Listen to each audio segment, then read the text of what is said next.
მე ბაოს დიაგნოზები ყველაფერი გერმანიაში გავაგზავნე და იქ სამმა სხვადასხვა ექიმმა ნახა და ყველა მომწერა. ეტლისფერი შეარჩიეთ, ეს ბავშვი ვერ გაიგოს, ამას პერსპექტივა არ აქვს და მე მახსოვს მაშინ ძალიან გავბრასდი. და ვთქვი, რომ ჩემი შვილი გაიგეს. და ბაომ იქიდან 1 წელიწადში გაიარა. ბაო არის 8 წლის და მისი დიაგნოზი არის ცერებრული დამბლა, რომელიც გამოხატულია ფეხების პარეზით. პრობლემა აღმოვაჩინეთ, როცა ბაო იყო 1 წლის და 2 თვის და მას შემდეგ, რაც ის გახდა წლინახევრის, ბაო არის მუდმივად ჩართული რეაბილიტაციაში. ძალიან ბევრ რამეს მივაღწიეთ და მე დღეს უკვე შემიძლია ვთქვა, რომ ვარ გამარჯვებული დედა და ბაო არის გამარჯვებული გოგო. ბაო დაიბადა 7 თვის, მოულოდნელად გაჩნდა დროზე ადრე, არანაირი პროგნოზი არ იყო ამისი, ორსულობა ჩვეულებრივ მიმდინარეობდა, მე არაფერი პრობლემა არ მქონდა და ესე უცებ სამსახურიდან დავბრუნდი და ბაომ დაიწყო დაბადება.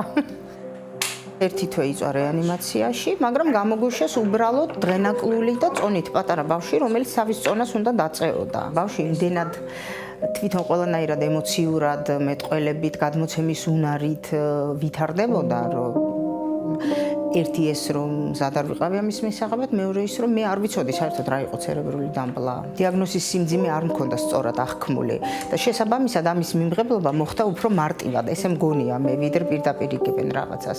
მე უკვე როცა გავიგე რომ რასთან მქონდა საქმე, რომ მართლა აქ შეიძლება ადამიანი ეტყში დარჩეს, რამდენი პრობლემა შეიძლება ამას მოყვეს, ძალიან მარტივად მივიღე. მე ესეთი სასწაული შვილი მყავს, ხო, რომელიც ძალიან ნიჭიერია, კარგად მღერის, კარგად ხატავს, წერს, კითხულობს, სხვადასხვა ენებზე ლაპარაკობს და ეს ყველაფერიც რო არ შეეძლოს, ჩემი შვილია, ხო? შეიძლება ვინმე ამაზე მეტად მიყვარდეს.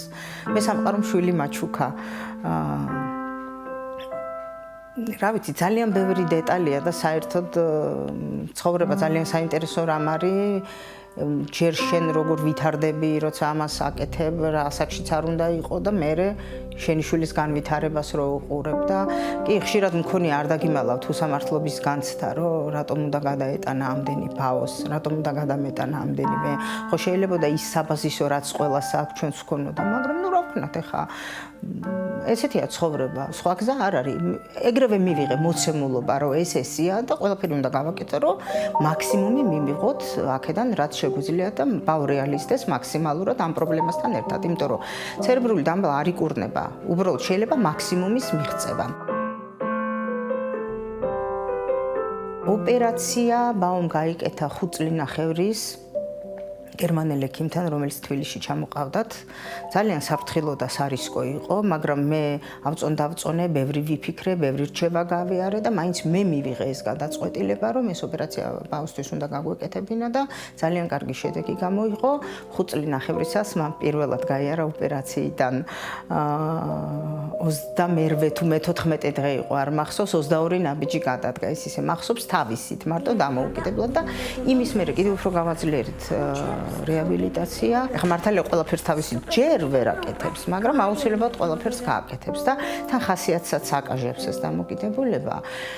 და არის მომენტები ჩვენ ცხოვრებაში, სადაც ხვდები, რომ ან უნდა იცხოვრო მაგრად რეალისტე ბოლომდე, ან თუმცა ყველაფერზე ხელი ჩაიქნიო და ხელის ჩასაქნებად მე და ბაო არ დავბადებულ ვართ, ხო ბაო? ჩვენ ძალიან მაგრები ვართ, ხო და ბაო ძალიან ძლიერი გოგონაა და ბევრი ინტერესი აქვს ცხოვრებაში და მე მას ვაძლევ საშუალებას როგორც დედა, რომ ცხოვრება უყვარდეს და საერთოდ ყველას ვეუბნები. თქვენ დაიბადეთ ბედნიერებისთვის. ბედნიერება რა არის? საკუთარი სურვილების განხორციელება, მიზნების განხორციელება და ის რომ მე მინდოდეს განვითარდე, მინდოდეს შევქმნა, მინდოდეს ყველაფერი მინდოდეს და ეს ყველაფერი გამოგივა. მთავარი არის ადამიანის ხასიათი. ადამიანის ნიჭი არ არის, ბედნიერება არის ადამიანის ხასიათი.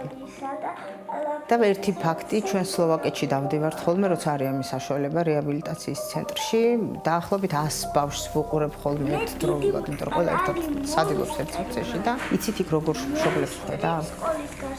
მამა, რომელიც 20 წლის ბიჭს აჭმევს, რომელიც ვერასოდეს თავისით ვერ შეჭამს და ამ ადამიანების თვალებში ერთხელ თუ ჩაიხედავ, ჩვენ მიხვდები, რომ ცხოვრება ისე მარტივი არ არის, მაგრამ ეს ადამიანები ცხოვრობენ და არ მეგდებიან. რა ვქნათ, ეხა ხან ისეა, ხან ასეა, ზოგს ფეხის პრობლემა აქვს, ზოგი ვერ მეტყველებს, ზოგს ყველაფერი აქვს და მაინც ბედნიერი არ არის, ესეც პრობლემაა და საერთოდ ცუდია სხვას შევადაროთ, მაგრამ კარგია ერთი მხრივ სხვას შეედარო შენზე სუსს, შენზე გაჭირვებულს, რომ მიხვდე, რომ შენ ყველაფერი წინ გაქვს და არასოდეს არ დანებდე.